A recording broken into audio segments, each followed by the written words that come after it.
5/12/2024 रोजी अप्रॉक्सिमेटली 9:15च्या दरम्यान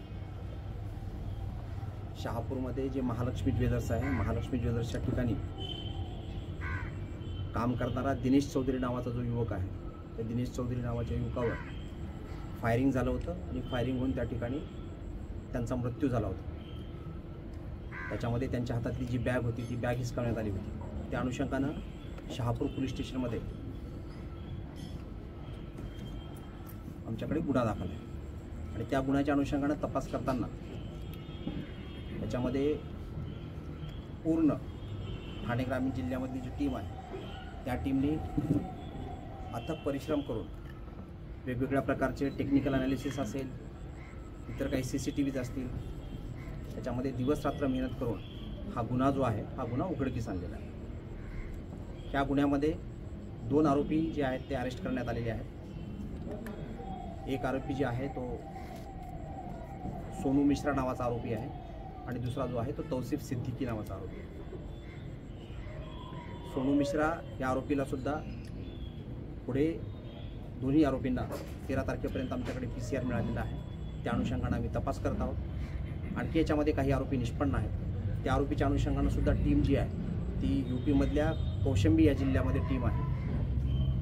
तिथल्या स्थानिक अधिकारी, STF असेल, अशा सगळ्यांच्या मदतीनं आम्ही ती पुढची कारवाई या ठिकाणी करत आहोत. हे आरोपी जे आहेत ते भिवंडीमध्ये काही दिवस थांबले होते. एकंदरीत त्याच्यामध्ये जे आहे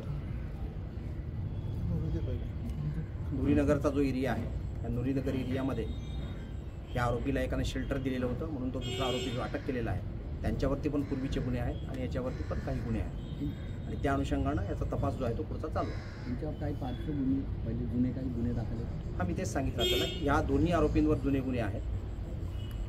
त्या ठिकाणी जे कौशंबी नावाचा डिस्ट्रिक्ट आहे त्या ठिकाणी जे पोलीस स्टेशन आहे त्या पोलीस स्टेशनचं नाव मी तुम्हाला सांगतो, मंजनपूर म्हणून आहे. तर त्या मंजनपूरच्या ठिकाणी जे आहे ते यांच्यावरती गुन्हे दाखल आहेत आणि ते गुन्हे दाखल असलेले त्याच्यामध्ये मर्डरचा गुन्हा आहे, त्याच्यामध्ये 307 सारखे गुन्हे आहेत, आर्म्स ॲक्टचा गुन्हा आहे आणि त्या अनुषंगाने त्यांच्यावरती पुढची कारवाई पण जी स्ट्रिक्ट आहे ती आपल्या अनुषंगाने या ठिकाणी करण्यात. त्याचा मोटिव्ह काय होता आणि उद्देश तर क्लिअर रॉबरीच आहे.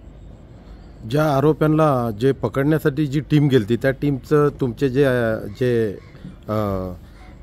साथीदार जे आहेत तुमचे ऑफिसर त्यांचे नाव काय सर? तुम्हाला प्रेस नोटमध्ये मिळतील सगळं. साहेब, किती दिवसांपासून ते पालक ठेवला होता त्यांनी ह्या प्रकरणासाठी? याच्यामध्ये जे आहे ते बेसिकली काही सुरुवातीचे 5-6 दिवस जे आहेत, सुरुवातीचे 5-6 दिवस आत्ता आम्हाला तपासामध्ये अद्याप निष्पन्न झालेले आहेत. ते 5-6 दिवसापासून त्या ठिकाणची रेखी काही विशिष्ट ठिकाणची जे स्पेसिफिकली रस्त्यावरून जवळ जो आहे तो हायवेला लागण्यासारखं ठिकाण असेल किंवा तिथून पळून जाता येईल अशा प्रकारचा त्यांनी तो अंदाज बांधलेला. नेमकं हे आरोपी त्याच्यासोबत मास्टर माइंड कोण होतं? त्या तिन्ही आरोपीमध्ये मास्टर माइंड तेच सांगितलं मी तुम्हाला की आत्तापर्यंत 2 आरोपी अटक केलेले आहेत. इतर जे आरोपी आहेत त्याच्यामध्ये आणखी काही आरोपी आमच्याकडे निष्पन्न होत आहेत.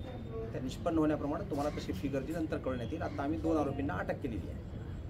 त्यांनी जे शस्त्र वापरले होते ते आपण आपल्याकडे शस्त्र आणखी अद्याप आमच्याकडे रिकवर झालेलं नाही. आम्ही त्या अनुषंगानं जे आहे ते शस्त्र जे आहे ते कुठल्या ठिकाणी ठेवले, काय आहे त्याच्यामध्ये पुढचा तपास काय तो गाडी वापरली होती कळण्यात येईल. गाडी आम्ही रिकवर केली आणि त्याची बॅग नाही, त्याच्यामध्ये जे इतर साहित्य जे आहे त्याच्यामध्ये जे त्यांचं जे साहित्य गेलेलं होतं त्या साहित्याच्या अनुषंगानं जे आहे ते तुमचं